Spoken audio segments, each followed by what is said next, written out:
Some say there's a secret chamber on a remote island, rigged with flood tunnels, hiding a treasure so vast it's driven people to obsession for over 200 years. Imagine a room not just decorated with amber, but made of amber panels backed with gold leaf and mirrors, a masterpiece worth hundreds of millions that vanished from a castle during wartime. And then there are the coded messages, left by a mysterious man, detailing a hoard of gold, silver, and jewels buried in Virginia. Messages that top cryptographers still can't fully crack almost 2 centuries later. Number 10. The Copper Scroll Treasure.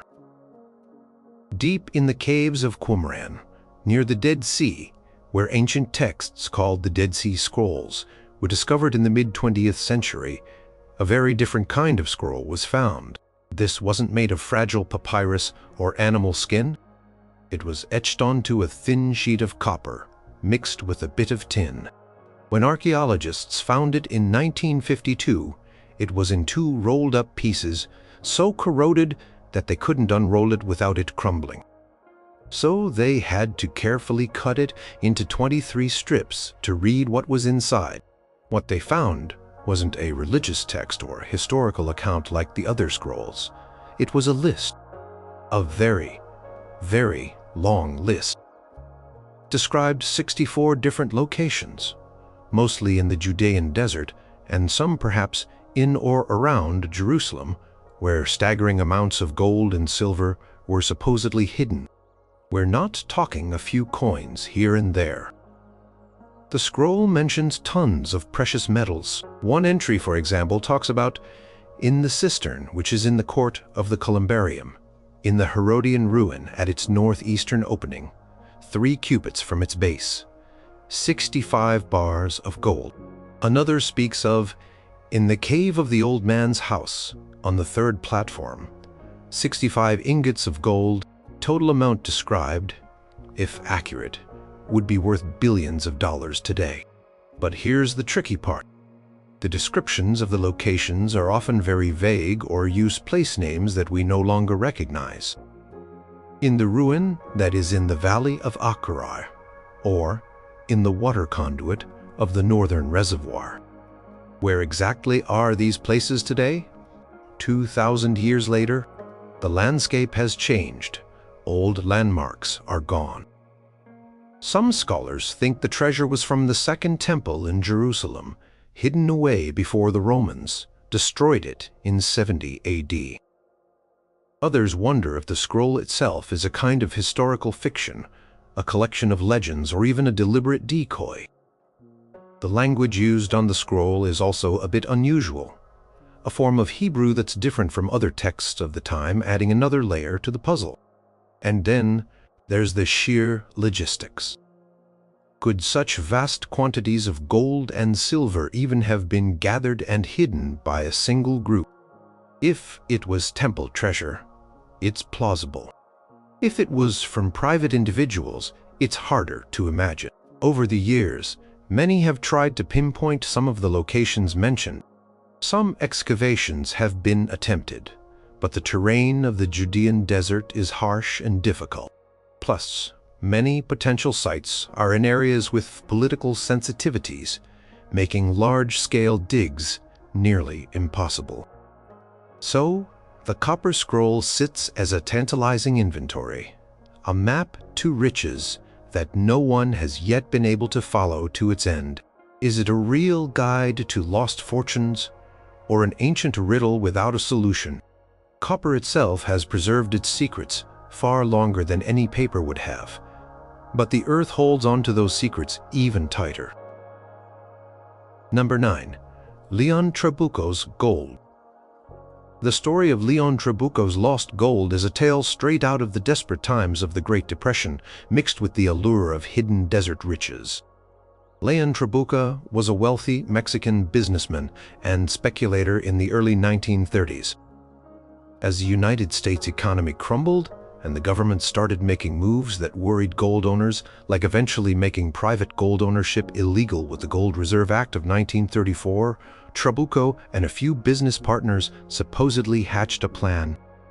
They decided to buy up as much gold as they could in Mexico and smuggle it into the United States, hoping to sell it later at a much higher price.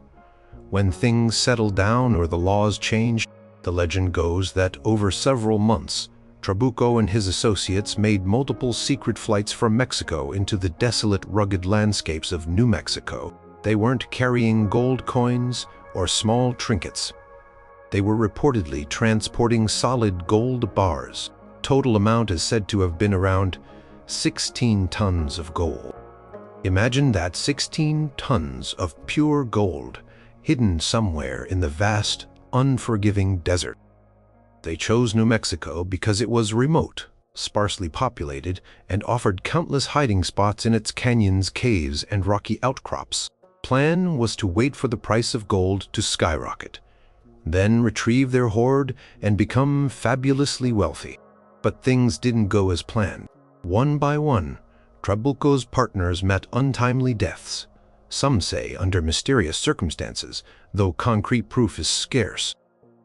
Then, Trabuco himself died in the late 1930s or early 1940s. Some stories say by suicide, others say of natural causes. But crucially, he died before he could retrieve the gold or apparently tell anyone its exact location. The secret of where those tons of gold were buried died with him and his partners. Over the decades, whispers of Trabuco's lost treasure have circulated among prospectors and treasure hunters. The main area of focus is usually the rugged terrain of the Peloncillo Mountains or the Florida Mountains in southwestern New Mexico. Clues are scant and often contradictory. Some stories mention a specific, unusually shaped rock formation or a particular canyon. Others talk about a buried airplane used in one of the smuggling runs, though no such wreck has ever been definitively linked to Trabuco. Many have searched. They've pored over old maps, interviewed locals who might remember old tales, and scoured the desert with metal detectors and ground-penetrating radar. The desert is a harsh mistress, though. It's easy to get lost. The weather can be extreme, and the landscape can hide things very well. So far, no significant find related to Trabuco's gold has ever been reported. Was the gold ever really there? Or is it just a fantastic story born from a time of economic uncertainty and desperation? If it is real, those 16 tons of gold are still out there, waiting under the New Mexico sun, a silent testament to a risky plan that went terribly wrong. Number 8. The Flor de la Mar wreck. Picture this. It's late 1511, and the Flor de la Mar, or Flower of the Sea, one of the grandest Portuguese carracks ever built, is sailing away from the newly conquered city of Malacca in modern-day Malaysia. This wasn't just any ship. It was the flagship of the legendary Portuguese admiral Afonso de Albuquerque, and it was loaded, absolutely stuffed with treasure. Albuquerque had just captured Malacca, a vital trading hub, and the Flor de la Mar was carrying the spoils of this victory, plus a massive tribute from the King of Siam back to Portugal. Cargo was said to be legendary. We're talking about gold statues, chests overflowing with precious stones like rubies and diamonds, intricate gold ornaments, gilded thrones, rare spices, and countless gold coins. Some accounts claim it was the largest single treasure hoard ever assembled by the Portuguese Navy.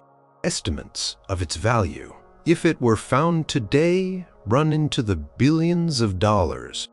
This wasn't just wealth.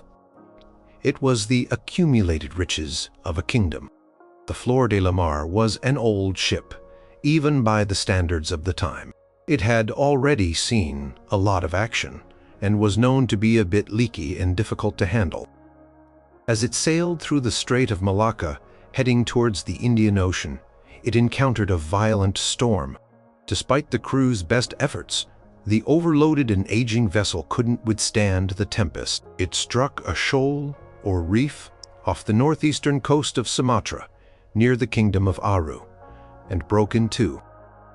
Albuquerque himself survived reportedly by clinging to a makeshift raft, along with a small number of his crew. But the ship and its immense treasure sank to the bottom of the sea, while some of the crew and a small fraction of the less heavy valuables might have been salvaged immediately by those who survived. The vast majority of the gold and jewels went down with the ship. For centuries, the Flor de la Mar has been the ultimate prize for shipwreck hunters. The challenge is immense. The exact location where it sank is not precisely known. The Strait of Malacca is a busy waterway with strong currents, and the seabed is silty and constantly shifting, meaning a wreck could be buried under many feet of sediment. Historical accounts provide clues, but they are often vague or conflicting, pointing to a general area rather than a specific spot. Modern salvage technology has renewed interest. Companies and individual treasure hunters have spent fortunes searching for it, using sonar, magnetometers, and remotely operated vehicles. There have been occasional claims of finding it, or finding artifacts that might be from it, but nothing conclusive has ever been brought to light that definitively proves the main wreck site of the Flor de la Mar and its fabulous cargo has been located. So somewhere beneath the waves off the coast of Sumatra, one of the richest shipwrecks in history still lies waiting, its legendary treasure protected by the sea and the passage of time. Number 7. Captain Kidd's treasure. Captain William Kidd. The name itself conjures up images of pirates, buried treasure, and adventure on the high seas. Kidd started his career in the late 17th century as a respectable privateer, commissioned by the English to hunt pirates in French ships. But somewhere along the way, things got murky. Accusations arose that Kidd himself had turned pirate, attacking ships indiscriminately. Whether he was a ruthless pirate or a privateer betrayed by his backers is still debated by historians. What's not debated is that he was eventually arrested in Boston, sent to England, tried and hanged for piracy and murder in 1701. The legend of Captain Kidd's treasure really took off around the time of his trial and execution.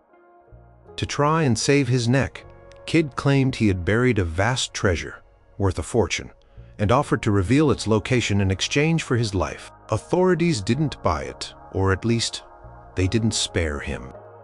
But the idea of his hidden loot fired up the public imagination and has kept treasure hunters busy for over 300 years. There's one piece of Kidd's treasure that was actually found. Before his arrest, Kidd did bury a cache of goods on Gardiner's Island off the eastern tip of Long Island, New York. This treasure, which included gold, silver, and cloth, was recovered by authorities after John Gardiner, the island's owner, revealed its location. It was used as evidence against Kidd in his trial. This was a relatively small amount compared to the massive wealth Kidd was rumored to have amassed. Did he bury more? That's the million-dollar question. Legends say Kidd scattered his ill-gotten gains in various locations along the American East Coast, from New York and Connecticut down to the Caribbean islands, and perhaps even further afield. Oak Island in Nova Scotia is one famous spot, sometimes linked to Kidd, though without much concrete evidence. Countless coves, inlets, and islands have been named as potential hiding spots. Over the centuries, numerous Kidd's treasure maps have surfaced, most of them almost certainly fakes created by opportunists or hopeful dreamers. Clues are often cryptic, passed down through local folklore. A strangely marked rock here, an old story about a hidden cave there. People have dug up beaches, explored caves, and dived on suspected wrecks, all in pursuit of Kidd's lost fortune. The allure of Captain Kidd's treasure isn't just about the gold and silver. It's about the romance of the pirate era, the mystery of a man whose true story is shrouded in controversy, and the thrill of the hunt. While the Gardiner's Island find proves he did bury some treasure, the extent of any other hoards remains pure speculation. Yet, Every now and then someone finds an old coin or a becket in a place linked to pirate lore, and the legend of Captain Kidd's still hidden riches flares up once more, keeping the dream alive for a new generation of searchers. Number 6. The Beale ciphers. Imagine receiving a locked iron box, and inside 3 sheets of paper covered in numbers. That's what supposedly happened to a Lynchburg, Virginia innkeeper named Robert Morris in the 1820s. The box was left by a mysterious man named Thomas J. Beale, who said it contained papers of great value and importance. Beale promised to send Morris the key to the ciphers later, but he never did. Beale disappeared, never to be heard from again. For over 20 years, Morris kept the box, occasionally trying to figure out what the numbers meant. Eventually, before he died, he passed the box and its contents to a friend. This friend, whose identity remains anonymous, spent decades trying to decode the messages. He had a breakthrough with one of them, the second cipher. Using a copy of the United States Declaration of Independence as a key, the first letter of the nth word in the Declaration corresponded to a number in the cipher. He managed to translate. The decoded second cipher described an incredible treasure. It claimed that Beale and a group of companions had discovered a massive deposit of gold and silver while hunting buffalo in the American West, somewhere north of Santa Fe, likely in present-day Colorado or New Mexico. Over a period of 18 months in 1819 and 1821, they supposedly transported this treasure back to Virginia and buried it in a stone-lined vault in Bedford County. The contents. According to the cipher, thousands of pounds of gold, thousands of pounds of silver, and a huge collection of jewels, all packed into iron pots. The value today would be astronomical, easily tens, if not hundreds of millions of dollars. The decoded cipher also mentioned that the exact location of the vault was described in the first cipher, and the names of Beale's partners and their next of kin were in the third cipher. Here's the catch.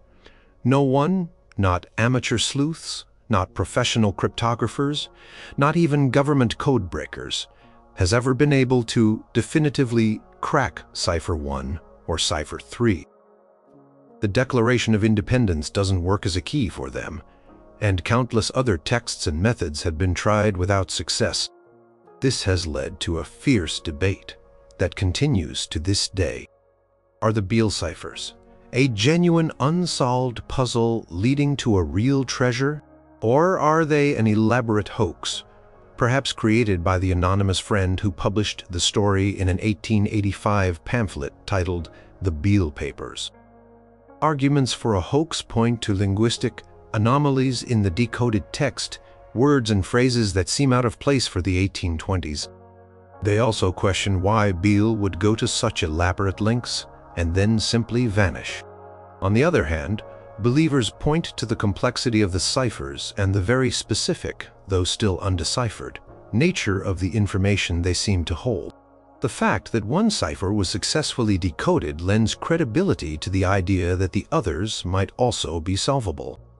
For over a century, people have been digging in Bedford County, Virginia, following hunches and supposed interpretations of Cipher 1. So far, nothing resembling Beale's vault has been found. The Beale ciphers remain one of America's greatest unsolved mysteries. A tantalizing promise of riches locked behind a numerical code that has resisted all attempts to break it. Is the key out there, waiting to be discovered? Or is the entire story just a clever piece of fiction? Number 5. Yamashita's gold. This is a tale of wartime plunder on an almost unimaginable scale. Yamashita's gold refers to the legendary war loot supposedly stolen by Japanese imperial forces in Southeast Asia during World War II and then hidden in the Philippines. The treasure is named after General Tomoyuki Yamashita, nicknamed the Tiger of Malaya, who was in command of Japanese forces in the Philippines in the later stages of the war. The story goes that as Japan expanded its empire across Asia, its armies systematically looted banks, temples, museums, wealthy private homes, and even stripped gold teeth from victims.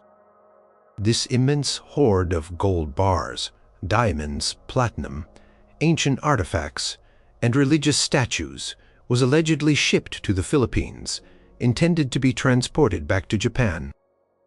However, as the war turned against Japan and Allied naval blockades tightened, getting the treasure off the islands became impossible.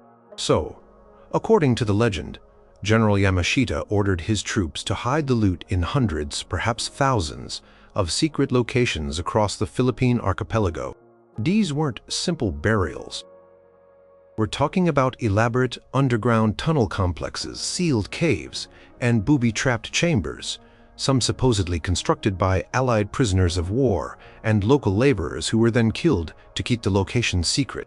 The sheer scale of the alleged treasure is staggering, with estimates ranging from billions to even trillions of dollars in today's value.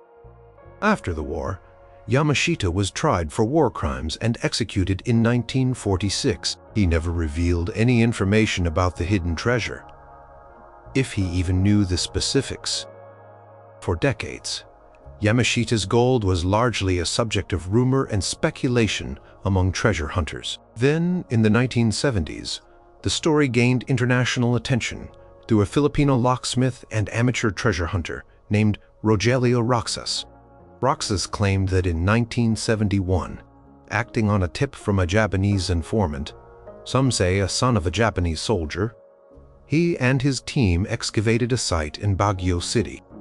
He said they found a network of tunnels, Japanese soldier skeletons, and eventually a 1-ton golden Buddha statue and numerous boxes filled with gold bars. Roxas claimed that shortly after his find, men claiming to be associated with then-President Ferdinand Marcos confiscated the Buddha and the gold. Roxas was allegedly arrested, tortured, and imprisoned. His story led to a decades-long legal battle in a Hawaiian court where Roxas and later his estate sued Ferdinand and Imelda Marcos. In 1996, a jury awarded Roxas a huge sum in damages, though collecting it proved difficult.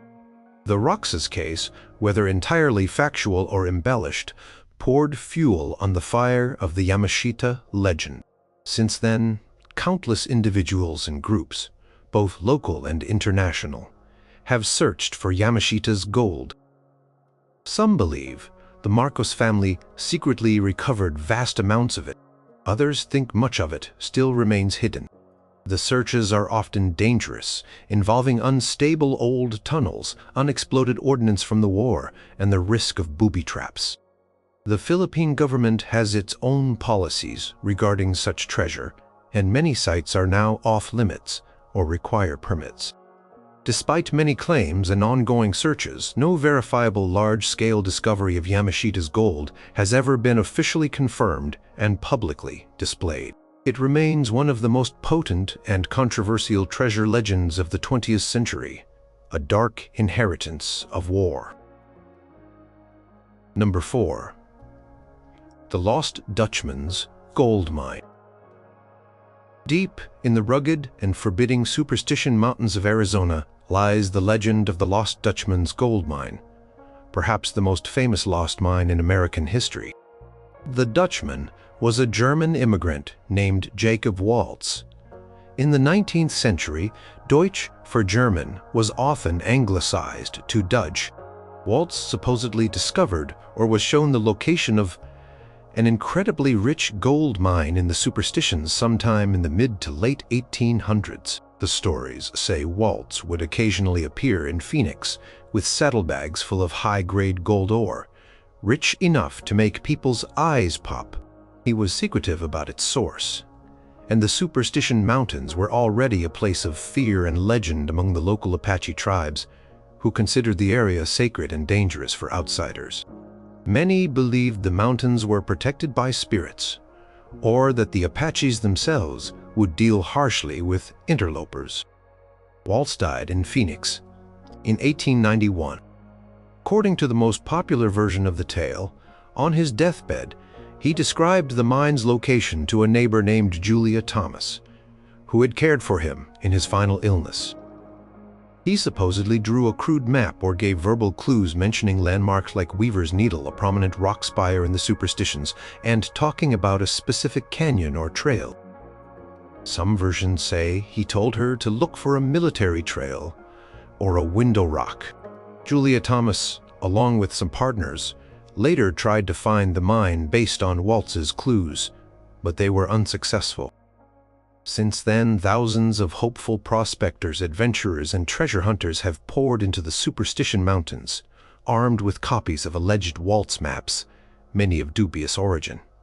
An array of theories and dreams of striking it rich, the search for the lost Dutchman's mine has become an obsession for many, and a deadly one for some. The Superstition Wilderness is vast, incredibly rugged, with confusing canyons, steep cliffs, and extreme summer heat. Water is scarce. Over the years, dozens of people have disappeared or died while searching for the mine. Some were victims of accidents or exposure. Others met with foul play, adding to the mine's sinister reputation. There are tales of prospectors finding the mine only to be killed by unseen guardians or their own greedy partners. Clues attributed to Waltz are often contradictory and vague. From my mine you can see the military trail, but from the military trail you cannot see my mine. The sun shines into the entrance of my mine for only a few minutes each day. These kinds of enigmatic statements have fueled endless speculation and widely varying interpretations of the mine's possible location. Was there ever a real Jacob Waltz mine? Some historians doubt it, suggesting Waltz might have high-graded, stolen ore from other known mines, or that the legend is a conflation of various lost mine stories common in the Old West. Others believe fervently that Waltz did have a secret source of incredible wealth.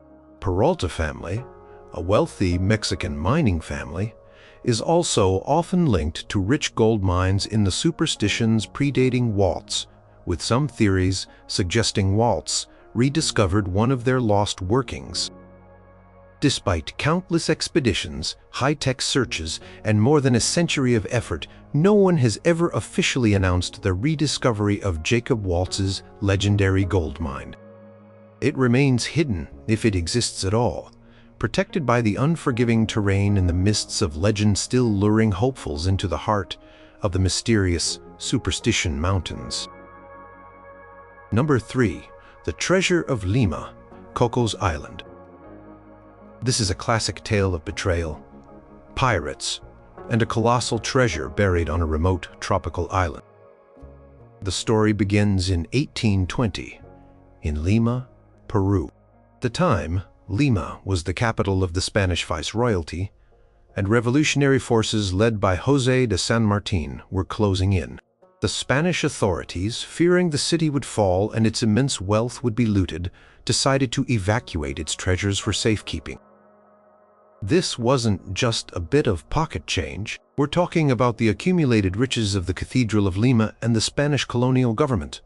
Life-sized gold statues of saints encrusted with jewels, chests of gold coins, silver bars, precious gems, golden crowns, and other priceless religious and state artifacts.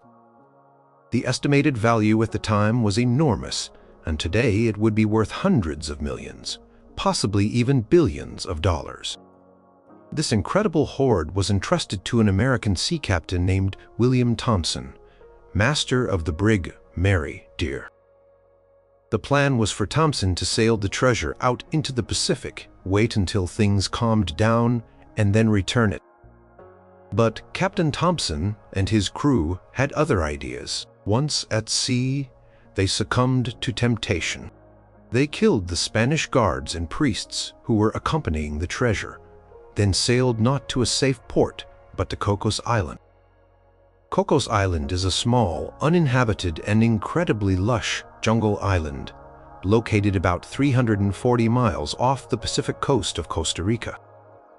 It's a place of rugged terrain, dense rainforest, high humidity, and frequent rainfall, making it an ideal, if challenging, place to hide something valuable. Here, Thompson and his crew supposedly buried the treasure of Lima in a secret cave or underground chamber. Their plan to enjoy their plunder went awry. The Mary Deer was eventually captured by a Spanish warship. Most of the crew were tried and executed for piracy. However, Captain Thompson and his first mate, a man named James Alexander Forbes, supposedly struck a deal. They would lead the Spanish back to Cocos Island and reveal the treasure's location in exchange for their lives.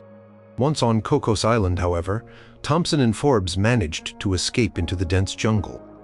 Despite extensive searches by the Spanish, they were never recaptured on the island. Legend says they eventually made their way off Cocos Island with the help of a whaling ship, but they never returned to recover the main hoard. Over the years, both Thompson and Forbes are said to have passed on maps or clues to the treasure's location to others before they died. This has led to an almost continuous stream of treasure hunting expeditions to Cocos Island for nearly 2 centuries. Hundreds of expeditions have been launched, some by lone adventurers, others by well-funded syndicates. They've brought shovels, dynamite, metal detectors, and even heavy earth-moving equipment.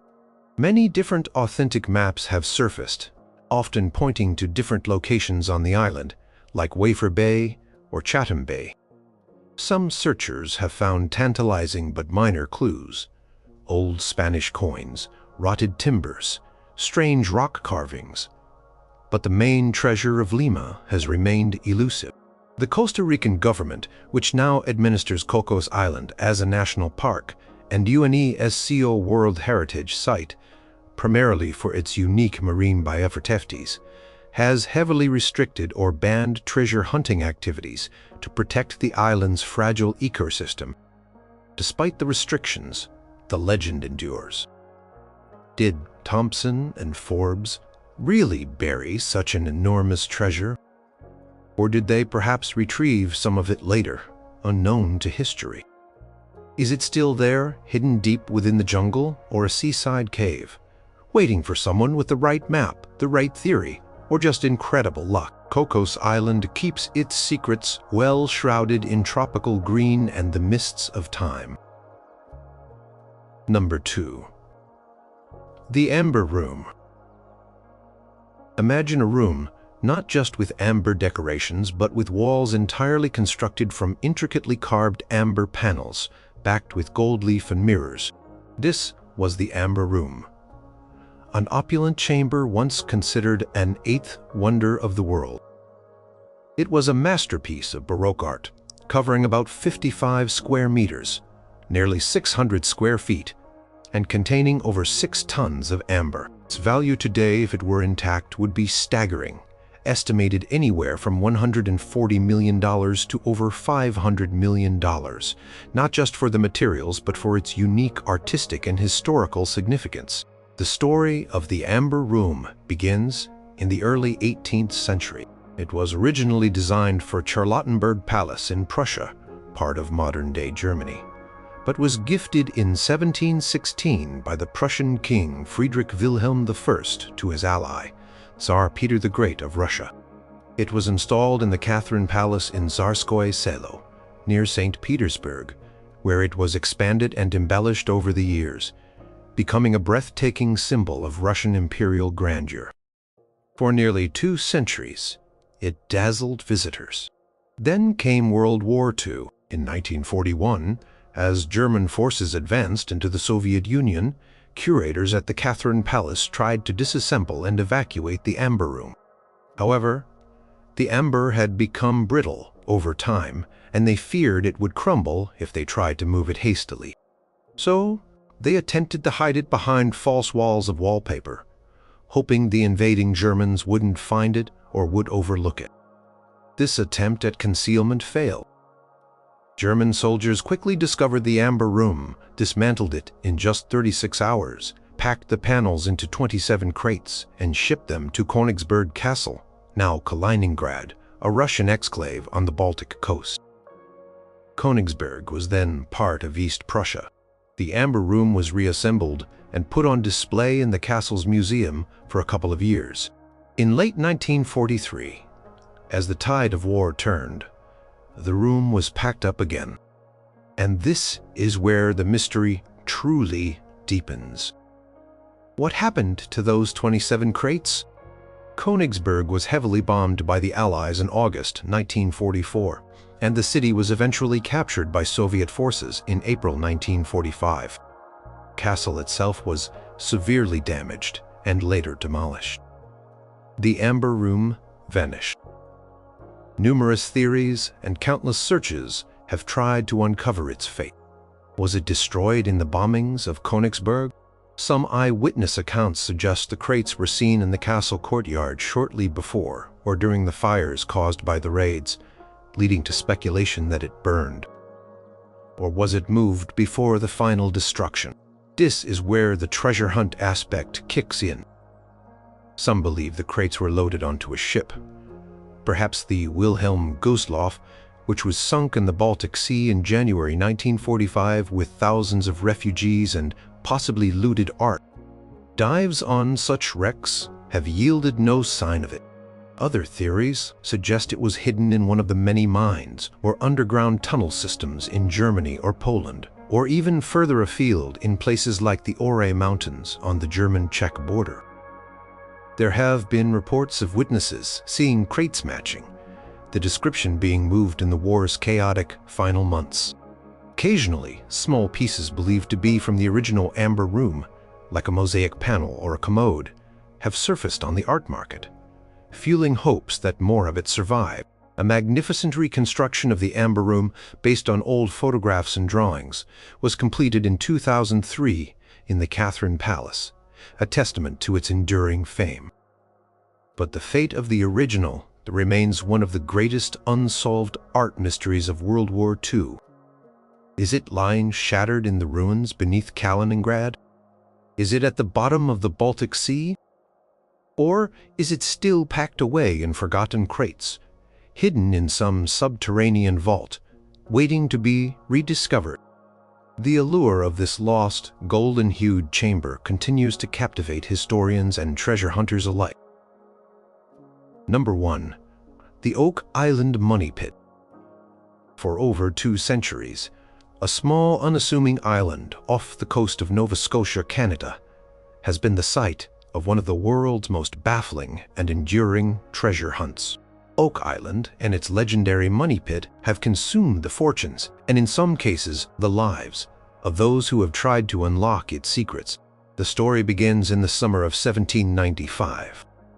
A teenager named Daniel McGinnis, some accounts say he was with 2 friends, John Smith and Anthony Vaughan, noticed a circular depression in the ground on the island. Directly above it, an old tree limb showed signs of wear, as if a block and tackle had been used there. Intrigued, they started digging. Just a couple of feet down, they hit a layer of flagstones. Then, at about 10 feet, they encountered a platform of oak logs. Another 10 feet down, another layer of logs. This pattern continued: logs, then a layer of charcoal, then putty, then coconut fiber, which is not native to Nova Scotia, found at regular 10-foot intervals.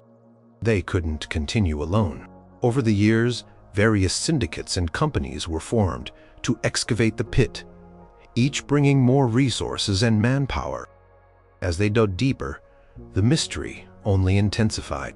At around 90 feet, a stone tablet was supposedly found, inscribed with strange symbols.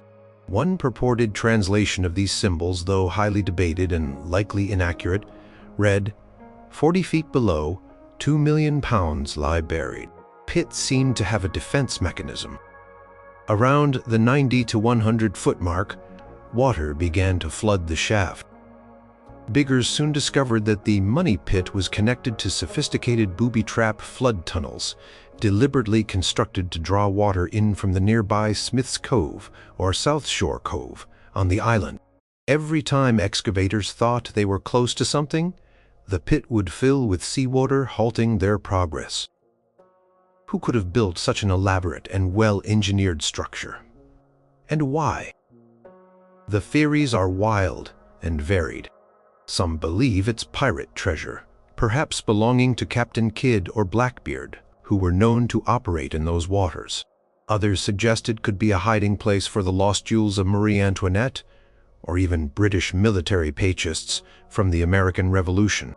More elaborate theories propose it might hold treasures of the Knights Templar, hidden there after the suppression of their order in the 14th century, or even secret manuscripts written by Sir Francis Bacon proving he wrote Shakespeare's plays. The island has been subjected to almost every kind of excavation and exploration technique imaginable. Shafts have been sunk, boreholes drilled, cofferdams built to hold back the sea, and even the entire Smith's Cove area has been excavated. Modern treasure hunters like brothers Rick and Marty Legina, whose efforts have been chronicled on a popular television show, have brought advanced technology, including sonar, ground-penetrating radar, and specialized drilling rigs. They've found some intriguing artifacts over the years: old coins, pieces of parchment, human bones, some of European and some of Middle Eastern origin, according to DNA analysis, fragments of pottery, a lead cross, and even evidence of earlier searcher activity. They've also identified other mysterious structures on the island, like a stone-paved swamp and strange rock formations. However, the main treasure chamber, or the ultimate purpose of the money pit, remains elusive. Quest has not been without tragedy.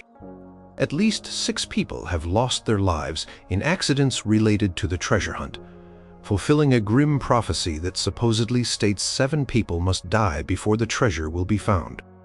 What lies at the bottom of the money pit, if anything? Is it a cleverly designed hoax that has fooled people for generations? Is it a natural sinkhole, misinterpreted by early searchers? Or is it truly the site of an unparalleled feat of engineering designed to protect something of immense value or importance? After more than 220 years of digging, dreaming, and deciphering, Oak Island still hasn't given up its ultimate secret, making it perhaps the most tantalizing and frustrating treasure hunt on Earth.